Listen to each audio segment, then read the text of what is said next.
Ada haid itu kalau dilihat secara bahasa adalah sesuatu yang mengalir.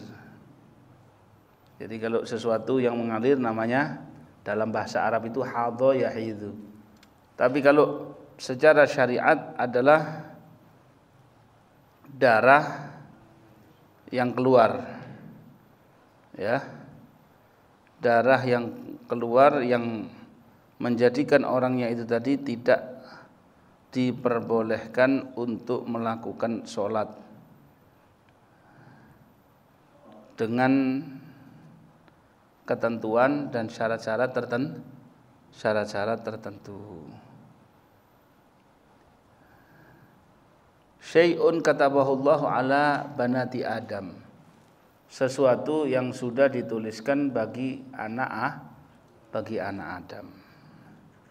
Jadi dikarenakan ini sesuatu yang sudah dituliskan bagi anak Adam atau ala banati Adam, yaitu bagi anak perempuannya dari keturunan Adam dan Hawa, maka babul haid ini adalah sesuatu yang ada pada manusia. Hikmahnya adalah untuk mengeluarkan darah yang kotor atau darah-darah penyakit yang ada pada tubuh perempuan tersebut. Jadi karena itu termasuk hal yang penting adalah kita mempelajari tentang al-haid. Sebab nanti di dalam syarat sahnya sholat, dalam syarat sahnya mandi dan lain sebagainya, itu harus terlepas dari apa? Hadas besar. Nah, jadi untuk untuk syarat sahnya mandi besar harus adalah apa? Terbebas daripada apa? Hadas besar, yaitu al-mawani' yang mencegahnya itu tadi. Kenapa?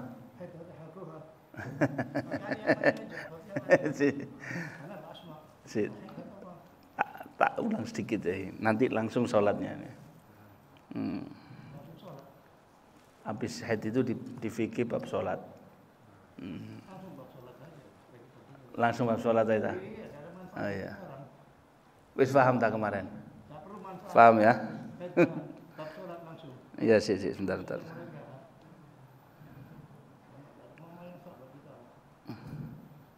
Si. Apa? Iya. Ben paham titik. Yang penting nanti gimana?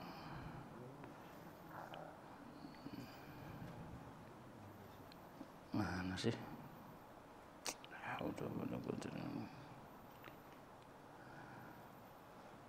Aduh, taib.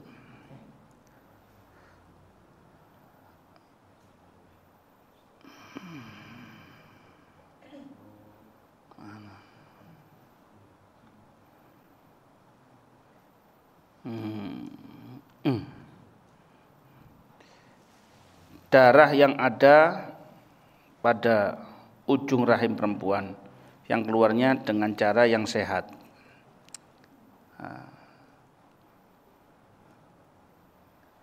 Waktunya adalah sehari semalam.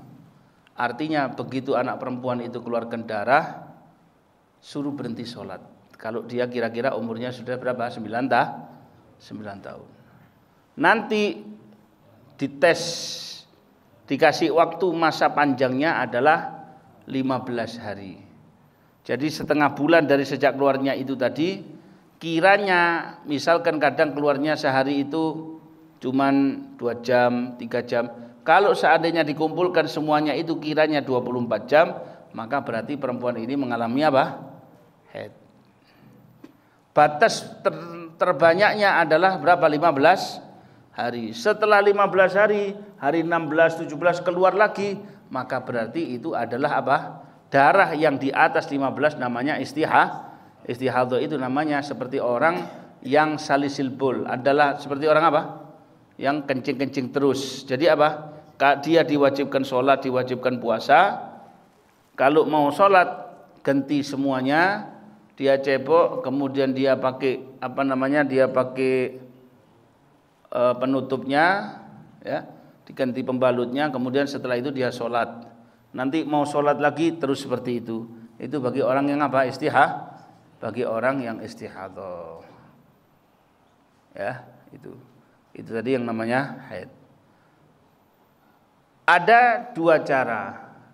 Kadang ada perempuan itu bingung. Wah, ini katanya haid ini nanti kalau misalkan 3 hari ada, terus berapa hari tidak ada, kemudian jalan lagi, berarti disuruh nunggu sampai 15 hari, tambah bingung. Jadi ada jalan yang tergantung darah. Lihat darah berarti haid, tidak ada darah berarti dia suci. Jadi kalau ada perempuan yang kesulitan untuk mengukur waktu atau ngitung-ngitungnya itu tadi kesulitan, ya cukup pakai cara ini tadi. Apa caranya itu? Kelihatan darah berarti kalau misalkan darahnya itu adalah darah yang kental, darahnya itu yang hitam, ya, artinya lebih mendekati kepada kehitaman, atau kalaupun soklatnya adalah soklat yang tua, maka itu berarti sudah dikatakan haid. Begitu nanti setelahnya itu kalau dia sudah berhenti, kiranya tidak ada darah, bisa dikatakan waktu itu dia adalah suci. Wah, kata. Ada juga enggak? Oh, tidak bisa. Ini harus terus dinteni sampai waktu ini berapa? 15 hari. Dinteni sampai waktu ini berapa? 15 hari. Jadi misalkan telung dina keluar, besoknya ndak. Hari keberapa keluar? Oh, berarti ini sambungan dengan yang kemarin. Oh, 7 hari sudah berhenti, ya sudah.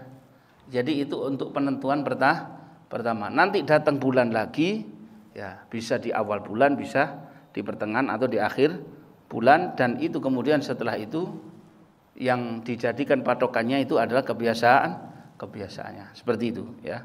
Sekilas tadi tentang al-haid.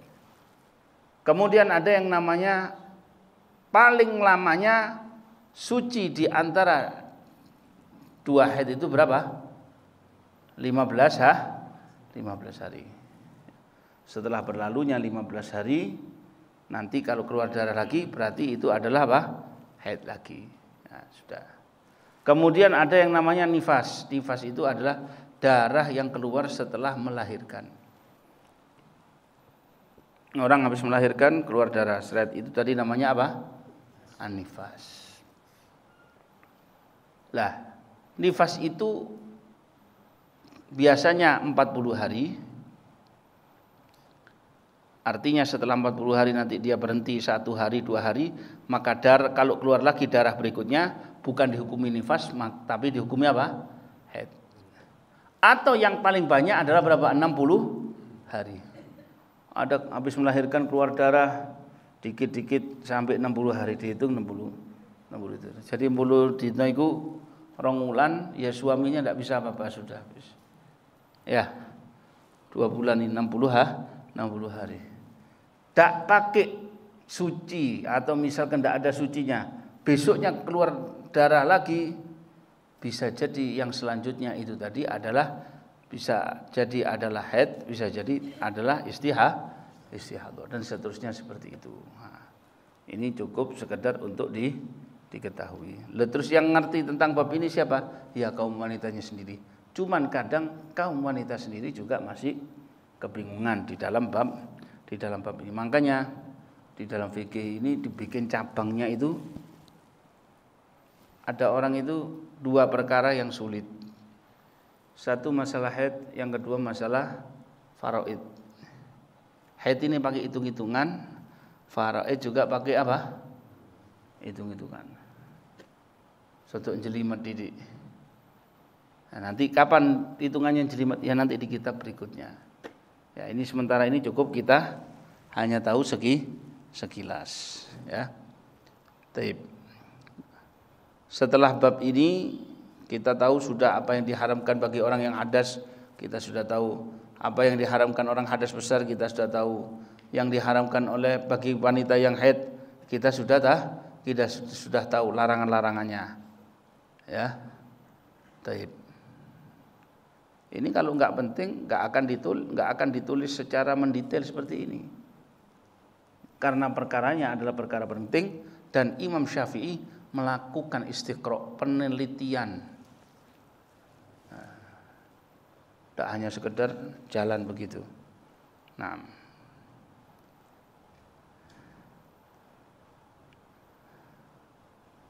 taib. Jadi kalau bagi orang yang istihadah mau sholat, dia ganti, dia cebok, kemudian dia pakai pembalut yang baru, kemudian setelah itu dia wudu, setelah itu dia sholat. Ya, nah,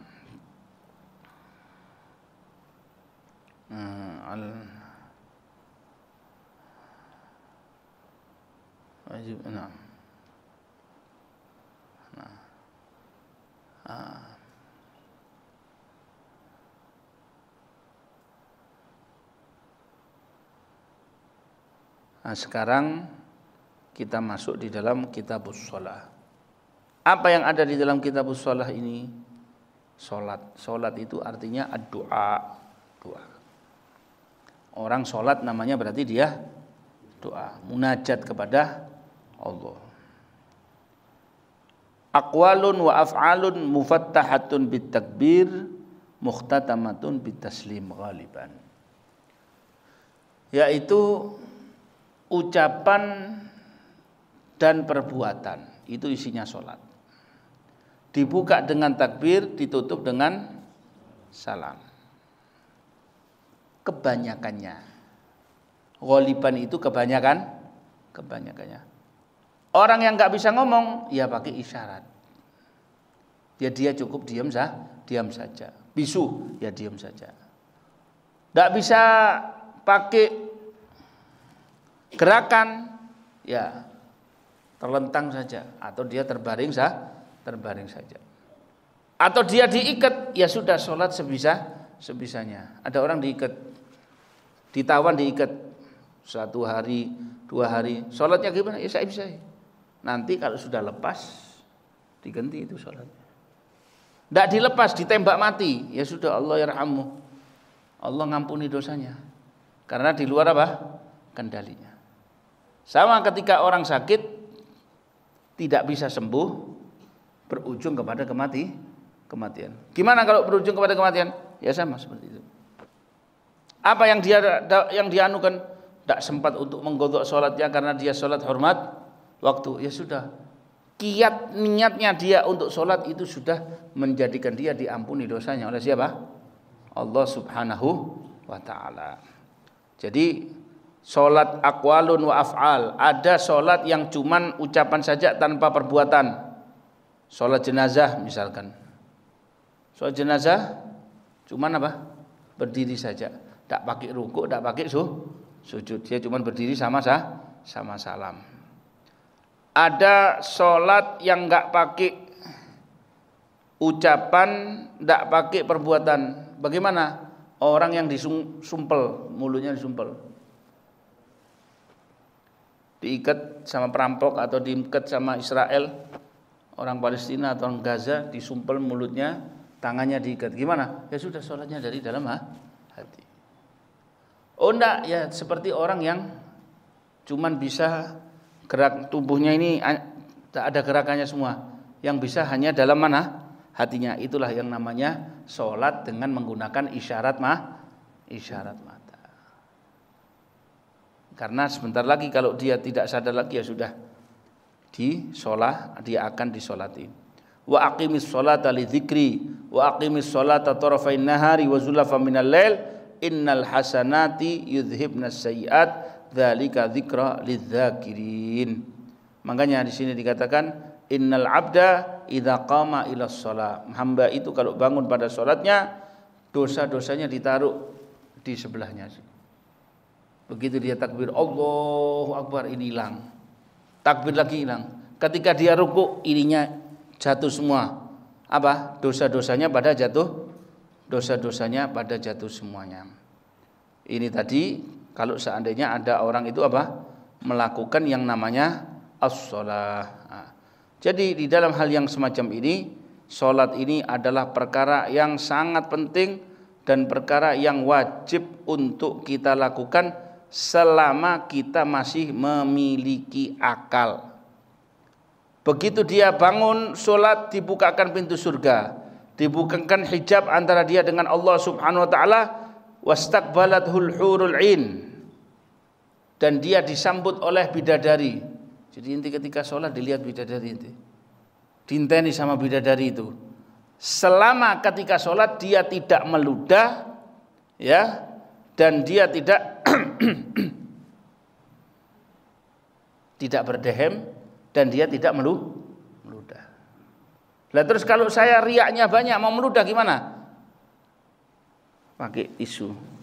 Kalau tidak ada tisu pakai apa namanya? Sapu tangan. Taruh. Masjid jangan diludahi, tidak boleh. Tidak boleh diludahi. Oh enggak, masjidnya ini belum dikasih apa namanya? Belum dikasih plat, belum dikasih marmer, belum kasih apa. Meskipun masih tanahan, tidak boleh kamu kotori, haram. Enggak boleh kamu kotori dengan minuman, enggak boleh kamu kotori dengan rokok, tidak boleh kamu kotori dengan apa-apa. Kadang ustadznya ngajar tafsir di masjid, dianya ngerokok. Bismillah. Qala al-musannif masjid ini. Hadirinya dikasih dampar sama dikasih asbak. Jadi ketika misalkan bahas hadis radhiyallahu ankum qala al-musannif rahimahullah al-ayah, ini lagi bahas red. Ini masjid, ini kebul. Ya bukan jadi masjid, giras. Jadi warung giras.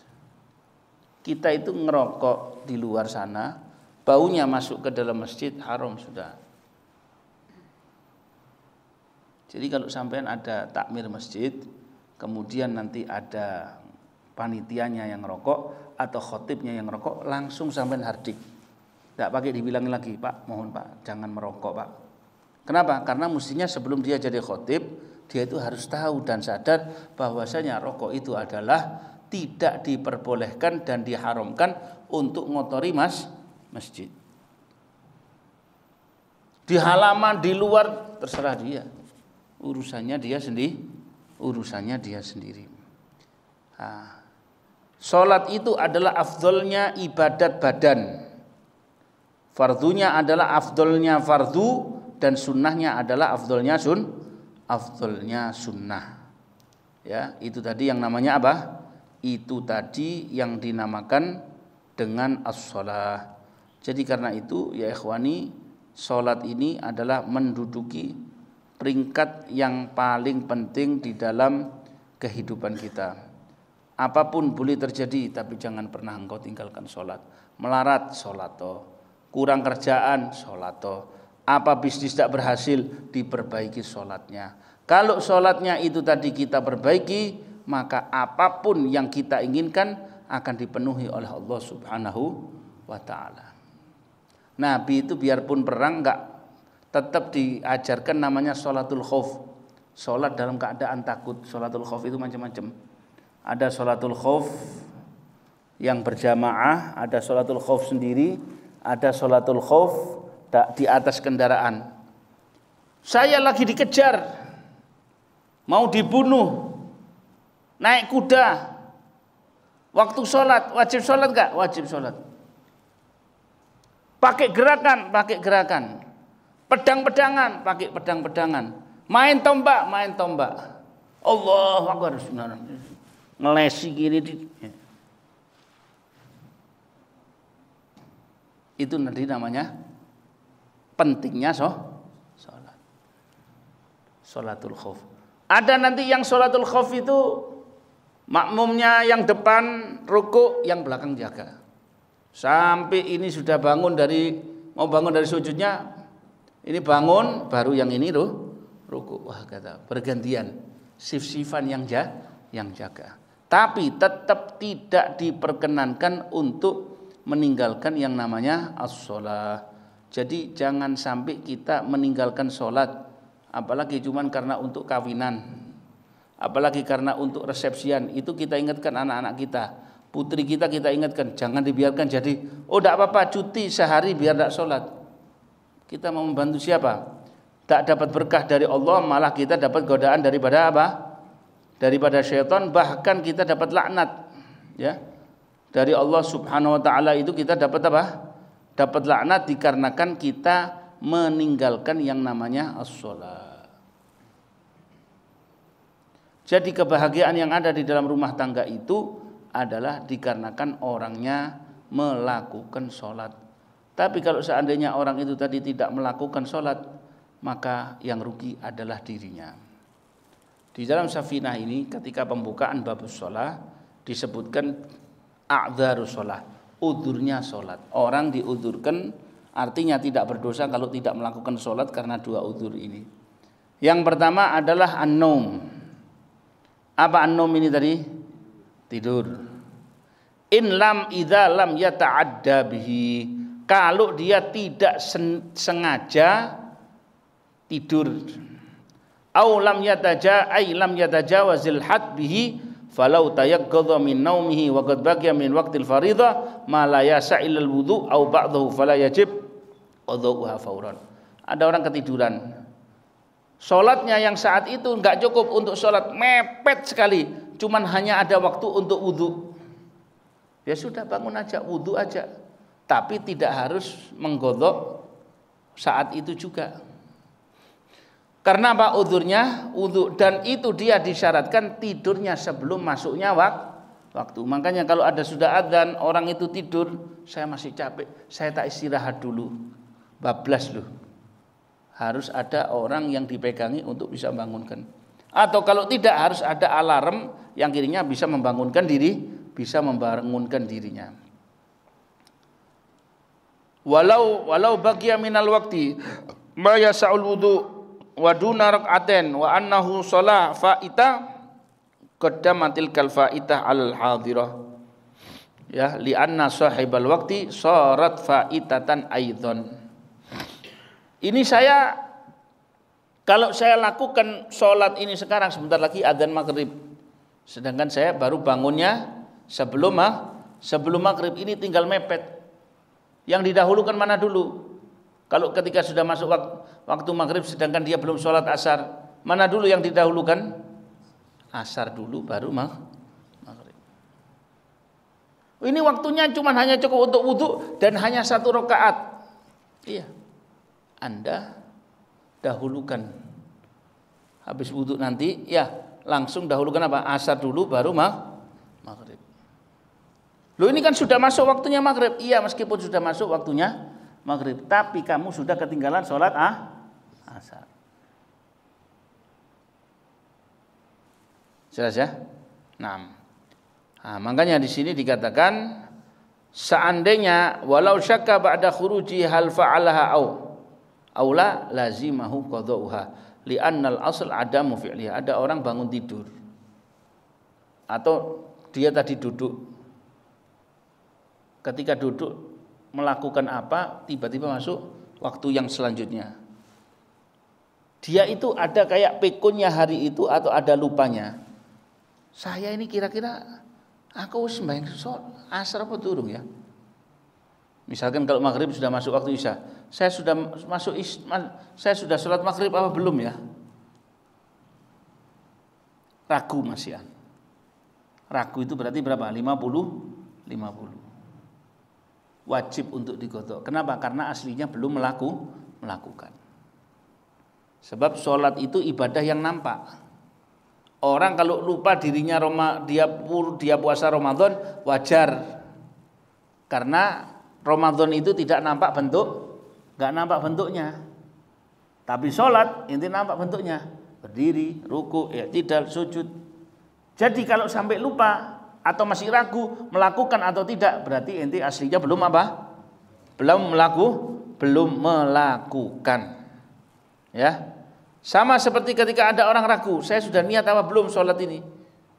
Di tengah sholat ragu dia niat atau belum, sholatnya batal langsung saat itu. Ragu takbir sama ragu niat, sholatnya batal. Tapi kalau setelah sholat tidak masalah. Loh, gimana saya tadi niat sholat apa enggak ya? Setelah sholat dia itu niat ragunya tadi. Gimana? Batal apa enggak? Tidak batal. Kalau di tengah sholat baru namanya batal. Ya.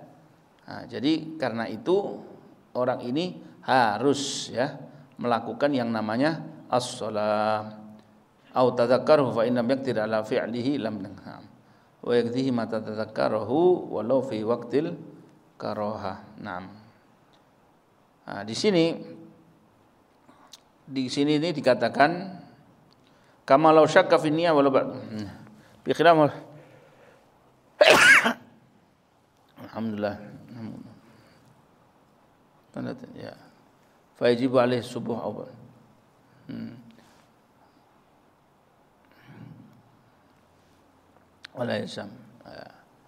Kemudian orang menyegerakan mengqadha sholat itu adalah sunnah. Kecuali kalau yang dia sengaja untuk tidak melakukan sholat. Nonton sepak bola sampai lali sembahyang. Wajib langsung begitu ingat wajib sholat. Loh ini sudah masuk waktu lain, sudah masuk waktu berikutnya, wajib sholat tetap langsung. Loh enggak tidur dulu. Loh enggak, ketika saya lihat sepak bola itu juga saya ketiduran. Di waktu lihat sepak bola ketiduran. Kapan ketidurannya? Sebelum masuknya waktu.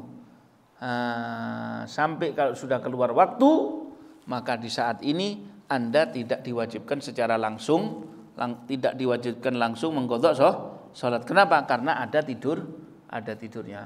Tapi kalau Anda karena lihat sepak bola atau karena main karena main kartu, main game, main apa iki jenenge? Skak. Gara-gara cangkruan, gara-gara majelas, lunggu-lungguan, cangkruan sing sampai lupa waktu, langsung Anda diwajibkan mengqadha saat itu juga. Tapi kalau Anda masuk ada garapan atau lagi Anda baca mutolaah atau Anda lagi lagi baca Quran atau lagi bahas ilmu, kelupaan sama waktu sholat, misalkan kelupaan, saking asiknya baca kitab sampai keluar waktu, maka tidak diharuskan langsung mengqadha sholat. Kenapa? Karena sebab lupanya dia itu tadi dikarenakan positif. Tapi kalau dikarenakan hal yang negatif, ya lihat film, lihat Netflix, main game, terus main sekak, main karambol, main apa, ini begitu langsung diwajibkan mengqadha sholat. Jadi kalau tidur itu tidak diwajibkan mengqadha sholat kalau seandainya dia tidurnya sebelum masuknya waktu. Saya tidurnya tadi ketika tarhim. Sebelum masuk waktu kan berarti. Anda niat sampai keturun ternyata jebus isyraqnya jam berapa? 5:30 lebih. Habis waktu subuh. Langsung disuruh sholat subuh apa enggak? Enggak. Karena apa? Anda tidurnya sebelum masuk waktu. Makanya tidak diperbolehkan tidur setelah masuknya waktu sholat di saat itu kecuali kalau ada yang membangunkan. Jadi harus ada nanti yang membangunkan. Entah itu anaknya, entah itu istrinya, entah itu jam, entah itu apa. Ya. Biarpun sebentar dia istirahat, diperbolehkan, tidak jadi masalah. Tapi asal ada jaminan dia bisa apa? Dia bisa melakukan sholat yang hadir. Apa sholat yang hadir? Ya sholat yang ada di dalam waktu tersebut. Jadi yang pertama adalah tidur. Orang yang tidur dia tidak diharuskan mengqadha sholat saat itu juga kalau seandainya tidurnya sebelum masuknya waktu. Saya nyimeng. Tahu nyimeng? Nyimeng sampai keluar subuh. Dosa. Ketika sadar langsung disuruh qadha apa enggak?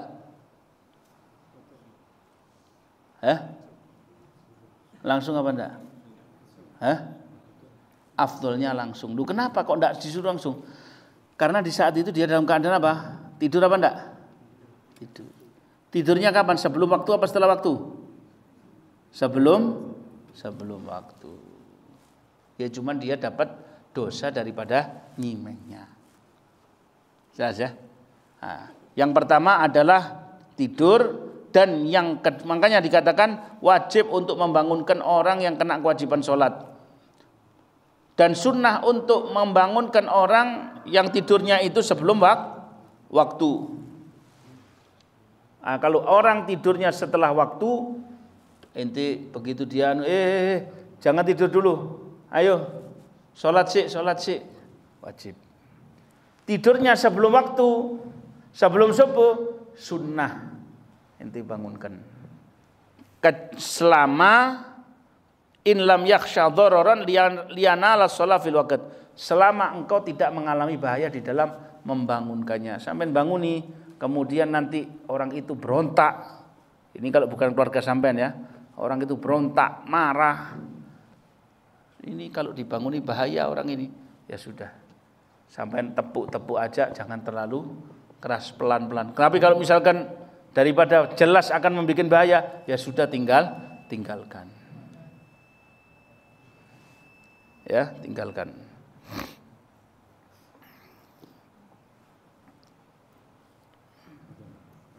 Ya, ada. Baik.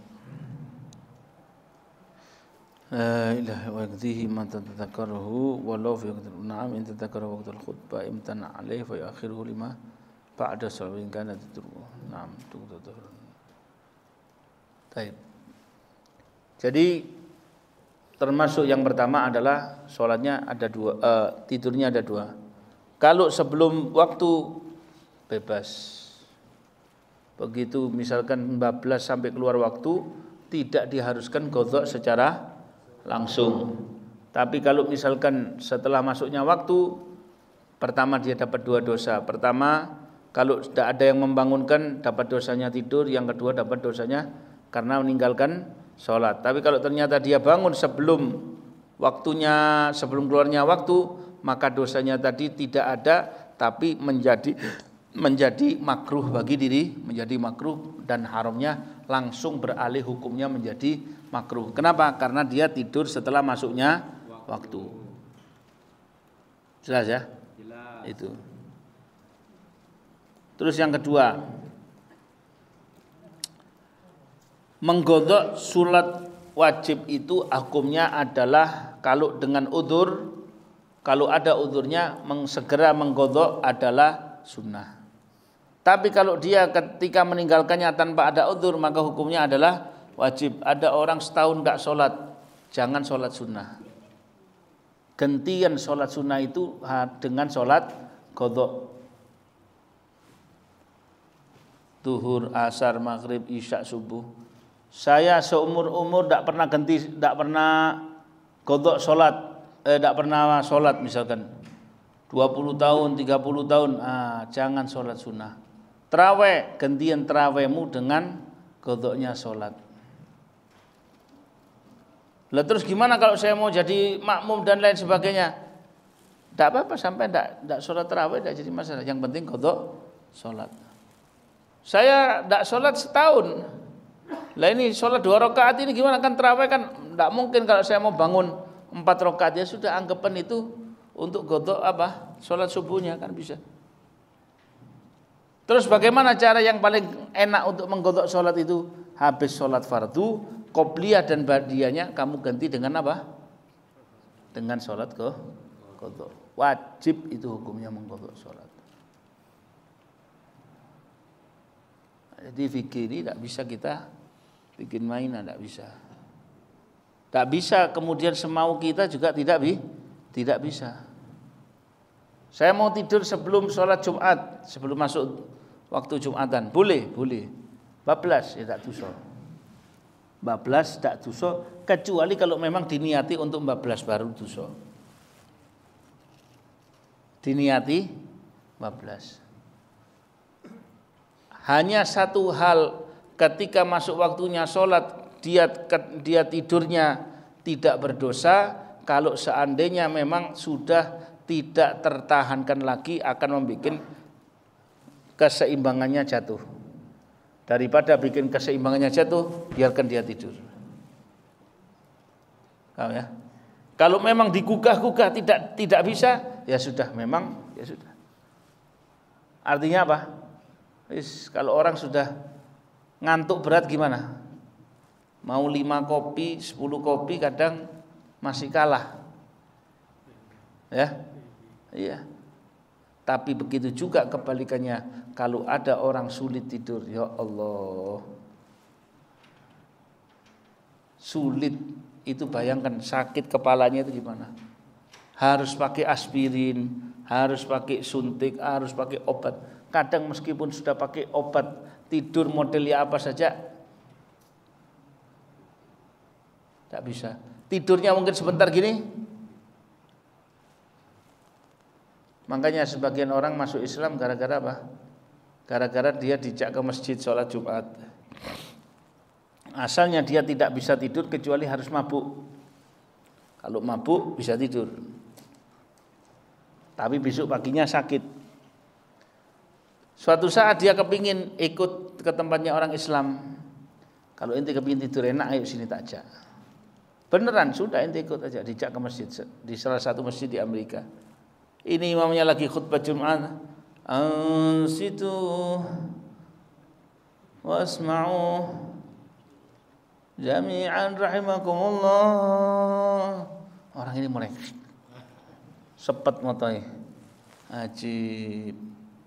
Baru katanya dia seumur hidup bisa tidur dalam keadaan duduk. Dari situ dia yakin Islam ini agama yang benar. Bayangkan khutbahnya saja bikin syahdu, bikin tenang, bikin orang ngantuk.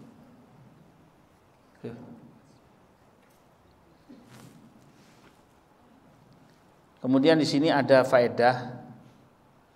Tsuma'lam annahu idza nama qabla dukhulil waqt fa fatathu shalah fala itsma alaih. Ya jelas ya. Kalau dia tidur sebelum waktu terus sampai ketinggalan salat, dia tidak kena dosa. Wa in alima annahu yastaghriqul waqt, ya.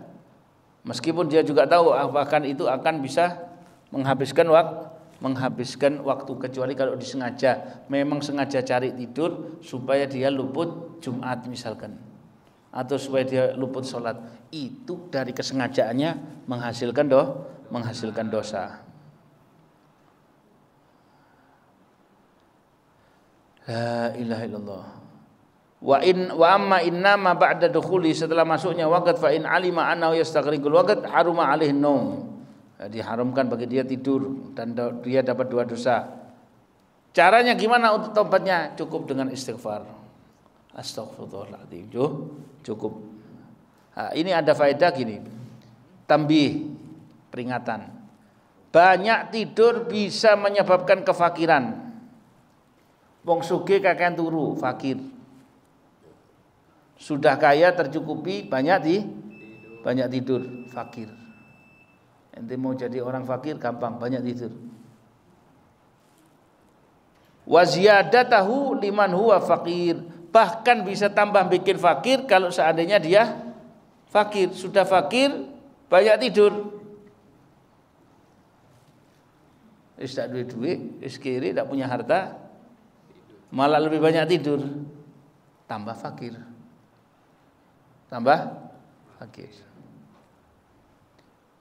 Wa innar rajula la yahrumu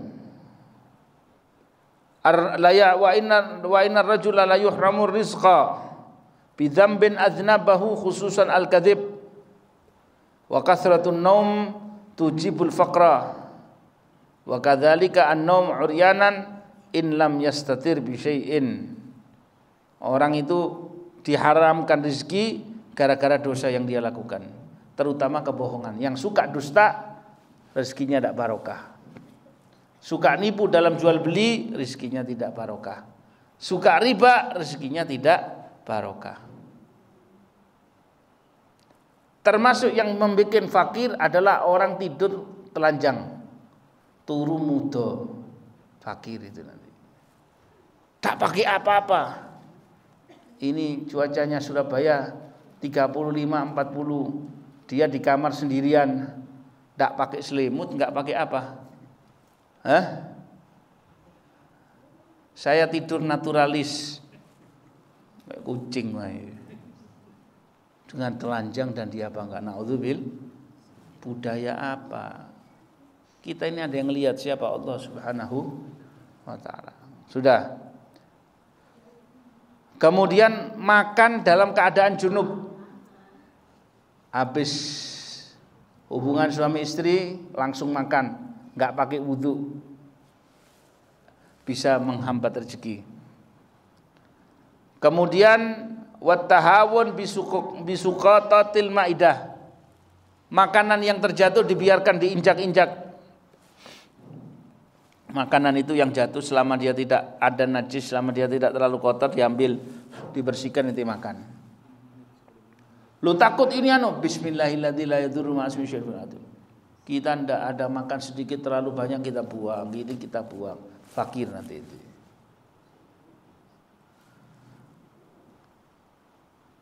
Wa harqu kisril basal, juga yang menyebabkan kefakiran. Ini sudah mujarab, membakar kulitnya bawang. Bawang merah, bawang putih. Sing suka ngobong kulitnya bawang, naudzubillah menyebabkan fakir. Jelas ya? Harqu kisril basal wal harqu kisrith thum. Wa kansul bait lailan, nyapu malam hari. Ya. Wa tarkul qumamah, dan membiarkan sampah. Sampah dibiarkan omahe kotor kabeh. Tak pernah disapu, tak pernah diapa. Itu fakir nanti. Naudzubillah. Kemudian berjalan di depan guru. Ada guru dilangkai sama dia di jalan depannya. Wa nidaul walidain bismihima, manggil nama orang tuanya dengan namanya.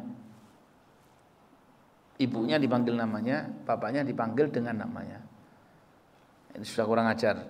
Ya, jelas menyebabkan kefakiran. Kemudian cuci tangan dengan tanah. Kecuali kalau ada najis mughalladhah, lain cerita. Ini tidak, cuci tangan dengan tanah. Dan termasuk yang menyebabkan kefakiran tahawun bis shalah, nyia-nyiakan salat, minggir-minggirkan salat, membiarkan salat keluar dari waktunya. Itu menyebabkan kefakiran. Kemudian khiyatatut thawb wa huwa ala badani, jahit baju sedangkan bajunya lagi dipakai. Oh ini kurang ininya, coba jahitkan sini. Bajunya lagi dipakai sama dia, ada yang kurang nggak dilepas bajunya, dijahit. Terus cepat-cepat keluar dari masjid. Ini menyebabkan fakir. Cepat-cepat ke pasar dan telat keluar dari pasar. Oh nang mall buka jam piro? Bukanya jam 10, jam 8 wis berangkat. Ojo sampai ini menyebabkan fakir. Nanti pulangnya berangkat pagi, pulangnya jam 9 malam. Masya Allah. Menyebabkan fakir. Ya. Terus tidak mencuci wadah-wadah di rumah, ya, tidak pernah dicuci, itu menyebabkan kefakiran. Tidak mendoakan kedua orang tua, terus pakai imamah dalam keadaan duduk, itu fakir. Atau pakai celana panjang, waktu dia pakai dalam keadaan berdiri, menyebabkan fakir. Kok iso? Yes itu. Ini yang dikatakan oleh Syekh Nawawi Al-Bantani ya. Kan lagi viral nih namanya. Termasuk juga bakhil, orang pelit, itu menyebabkan apa? Kefakiran, ya. Jadi itu ada beberapa hal yang bisa menyebabkan orang itu bisa menjadi fakir. Orang yang ingin tidur hendaknya jangan lupa untuk membaca ayat kursi dan membaca qul huwallahu ahad, ya. nanti ketika di hari kiamat Allah katakan masuklah ke dalam surga dengan kananmu, ya. Nah, terus masuk rumah jangan lupa baca ayat kursi sama qul huwallahu ahad. Supaya apa? Bisa nambahkan rezeki. Tidak punya duit, kepingin duit, masuk rumah, ketuk, ketika dibuka mau masuk, qul Allahu la ilaha illa huwal hayyul qayyum la ta'khudhuhu sinatun wa la nawm. Terus baca qul huwallahu ahad, terus masuk rumah. Itu bisa nambah rezeki. Kulhunya berapa? Sekali tidak apa-apa. Ayat kursinya berapa? Sekali cukup. Kalau bisa kulhu dan muawwidzatain juga bagus. Nah, kemudian yang kedua yang menyebabkan orang itu diudzurkan tidak sholat adalah karena lupa. Asal lupanya karena perkara positif seperti baca kitab atau dia duduk di acara, niatnya sudah sholat, niatnya untuk sholat tapi dia kelupaan misalkan. Tapi kalau seandainya ndak, main cekak, cangkruan sampai lupa sholat, ini dapat dosa dan harus segera mengqadha sholatnya. Kalau yang tadi tidak harus segera mengqadha sholatnya. Nanti kapan-kapan kalau ada kesempatan bisa mengqadha sholatnya. Jadi itu yang wajib kita perhatikan yang berkenaan dengan as-shalah. Ya. As-shalatu imaduddin. Faman aqamaha faqad aqamaddin wa man hadamaha faqad hadamaddin. Salat penting sekali. Ayo yang mau ada pertanyaan silahkan.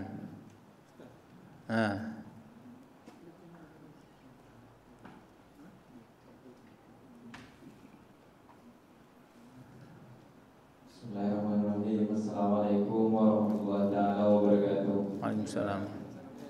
Yang mau saya tanyakan, salam, akhir salam itu kan ada dua salam. Kan kalau orang masbuk itu masih menunggu salam yang kedua untuk berdiri.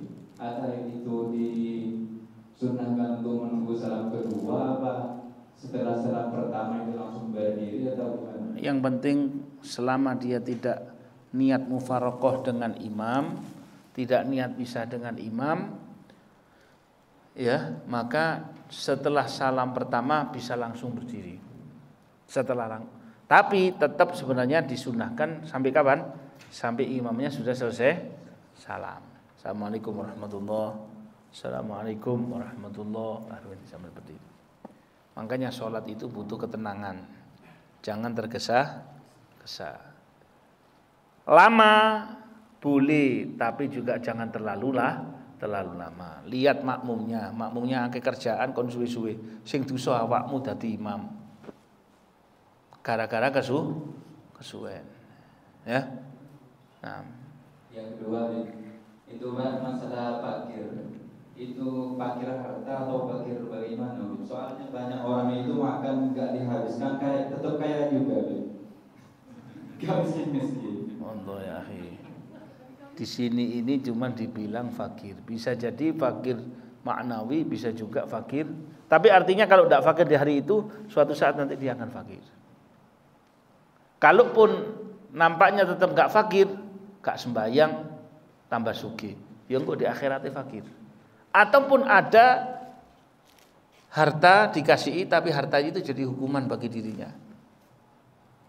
Ya, dia punya, misalkan ada orang gak sholat, punya istri cantik dan lain sebagainya, hartanya banyak, oleh duit tekon dindi.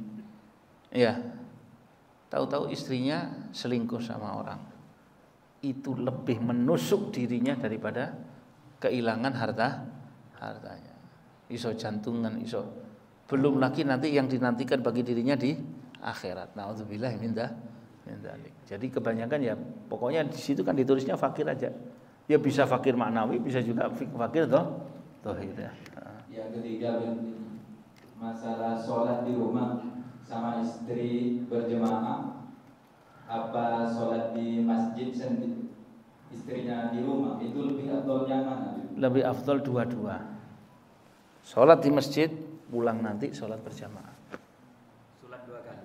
2 kali. Kalau istrinya sudah sholat? Ya kalau dia sudah sholat atau ada yang barengi sholat ya tidak apa-apa. Sholat sendirian di rumah. Ya eman. Kenapa kalau tidak dijak ke masjid? Atau kalau tidak bisa, ya apa namanya, sampai sholat 2 kali. Intenano, aku mari ini mulai. Ente habis sholat subuh, jangan jalan-jalan cangkruan. Ya. Nah, makanya afdolnya adalah apa? Sholat di masjid dulu, baru nanti sholat di rumah. Kecuali kalau daripada takutnya telat, ya biar dia sholat duluan, tidak jadi masalah. Nanti kalau sampai masih ada waktu, bisa diulangilah lagi. I'adatus sholat, tidak masalah.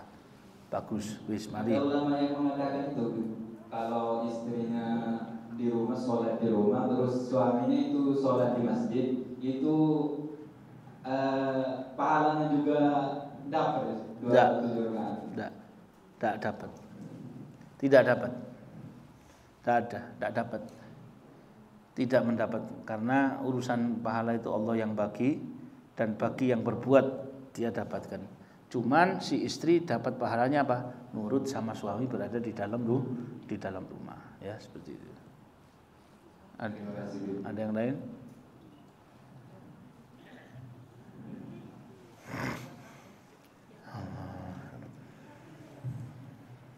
Bismillahirrahmanirrahim. Assalamualaikum warahmatullahi wabarakatuh.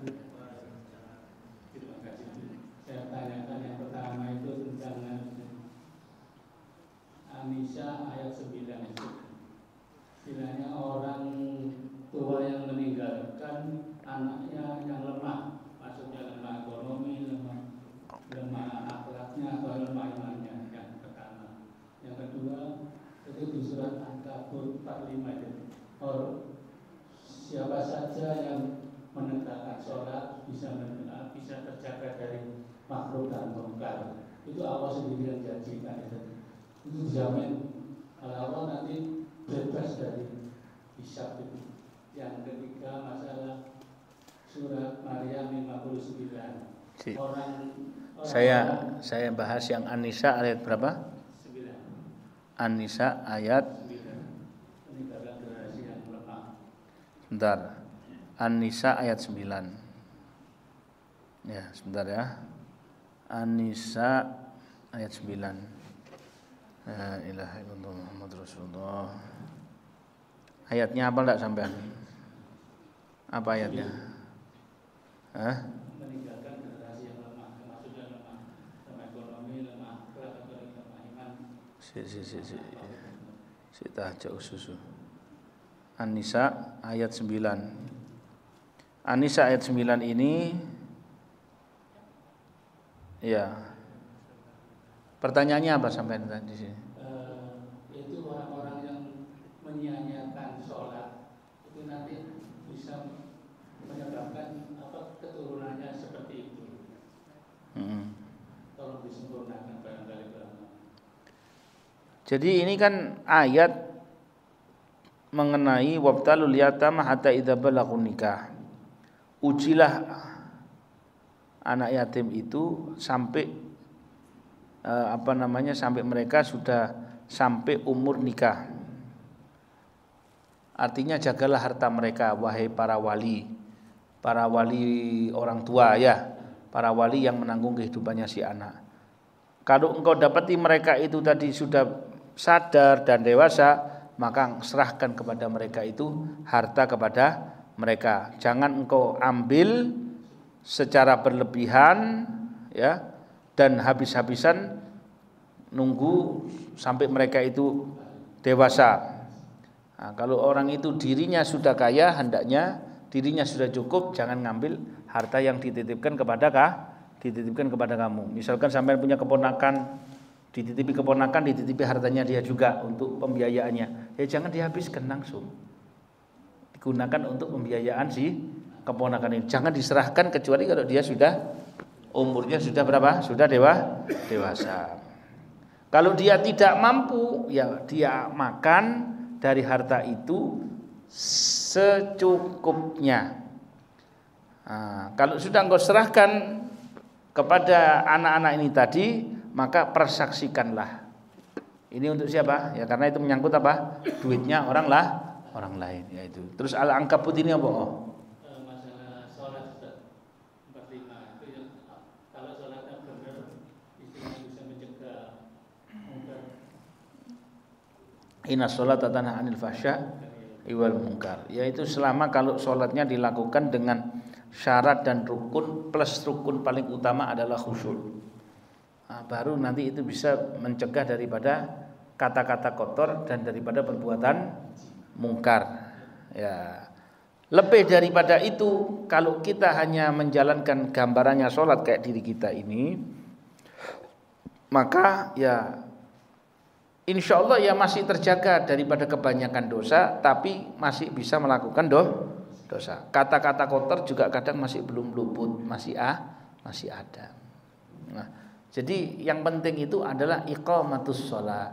Iqamatus shalah itu bukan disuruh sholatnya, tapi betul-betul mendirikan sholat. Jadi sholat itu kayak orang bikin badan maknawi. Ketika sholatnya khusyuk, kepalanya jadi, tangannya dia jadi, paham tak sampean? Kakinya dan seterusnya seperti itu. Kalau ada yang timpang dari sholatnya, nanti bisa jadi sholatnya cuma badan, tidak ada kepalanya. Paham tak ini? Ya, jadi itu namanya maknawinya seperti itu yang diterangkan oleh Al-Imam Ghazali.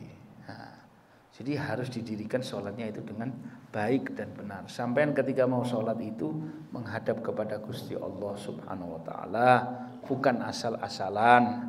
Disunahkan jangan lapar, disunahkan jangan terlalu kenyang, disunahkan jangan kebelet kencing, disunahkan jangan sampai nahan ya. Ojo ditahan, keluarkan dulu kalau misalkan masih ada waktu, paham tadi? Ya, jaga bau badan, jangan kumus-kumus sholat, badannya ampek sembahyang, tak jelas gitu, jangan. Ini kita menghadap kepada siapa? Allah Subhanahu Wa Taala. Terus yang ketiga. Surah Maryam 59. Sekarang banyak orang-orang yang menyiapkan sholat atau mengundur sholat waktunya. Kenapa itu? Itu kan bisa menyebabkan mungkin sebagian nyatakan bisa munafik atau bisa kufur atau gimana? Yang surat Maryam ayat 59. Nah, ayat 59 itu fa khalafa min ba'dihim khalfun adha'us shalah. Meninggalkan salat, nyanyiakan salat. Wattaba'u syahawat fasawfa yalqauna ghayya. Ya ini kalangan yang mana mereka itu mengeluarkan salat daripada waktunya. Meremehkan salat. Ya, jadi yang kalangan demikian ini biasanya ada sifat nifaknya, sifat munafiknya antara dia dengan siapa? Allah Subhanahu Wa Taala. Ya, seperti itu. Kecuali kalau dia tobat dan beriman dan beramal soleh, maka masuk di dalam surganya Allah. Sampun nggih. Ya. Siapa lagi? Ada pertanyaan? Ya.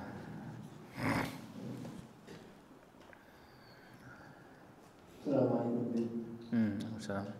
Di zaman Al-Quran Allah sampaikan as-salat lidikri ibn as-salat lidikri ibn. Ada orang sholat subuh ini, saking sholat bahkan itu panjang sampai keluar. Pertanyaan saya itu perlu diulang sholatnya atau sahkah sholatnya atau buat sholatnya yang bersama itu. Kemudian itu juga ada orang sholat ini. Ketika sholat duhur mamanya duhur 4 rakaat itu ya, 2 masuk waktu duhur, yang 2 masuk waktu asar. Nah sholatnya gimana? Apakah kan itu sholatnya gitu dikodokkan cukup itu sudah sah atau bagaimana itu? Nah itu yang pertama, sholat yang dibaca suratnya dengan sangat panjang, sunnah itu jangan sampai mengalahkan wajib. Wajibnya itu Anda lakukan sholat sedangkan waktunya masih ada. Jadi untuk kedepannya tidak usah pakai surat yang panjang. Kalau seandainya waktunya sudah mepet. Justru kalau dipanjangkan sampai keluar waktu, berarti Anda memang membuang perkara yang wajib gara-gara perkara yang sunnah. Maka itu hukumnya enggak jadi sunnah lagi, malah jadi haram. Jadi haram, berdosa. Enggak mengulang, tapi cuma berdosa. Sama seperti yang kedua tadi.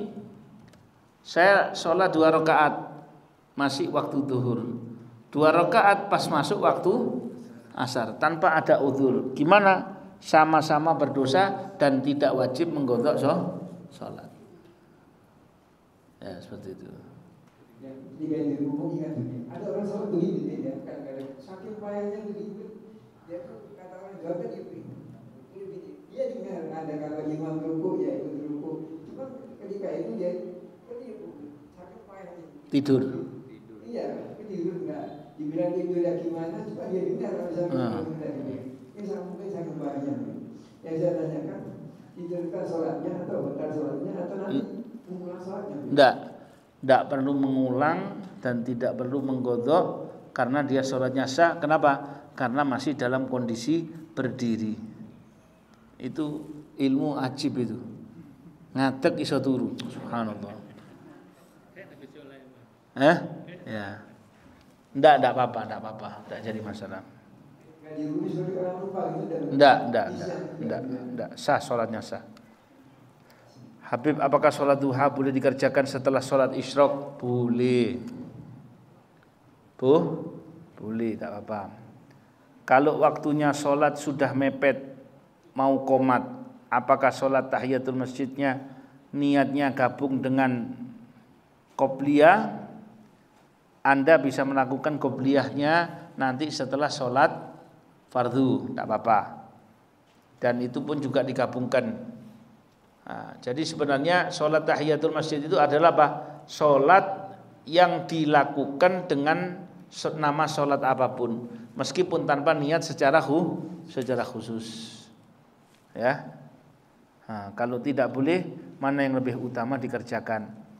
Ya, yang paling utama itu adalah apa? Anda dapat fardunya dengan imam. Sudah mau qomat, ya sampean sholatnya jangan panjang-panjang, yang qobliyahnya. Kalau tidak, kiranya apa? Ya langsung tunggu saja Anda sholat fardu. Setelah sholat fardu boleh Anda melakukan mengqadha qobliyah, tidak jadi masalah.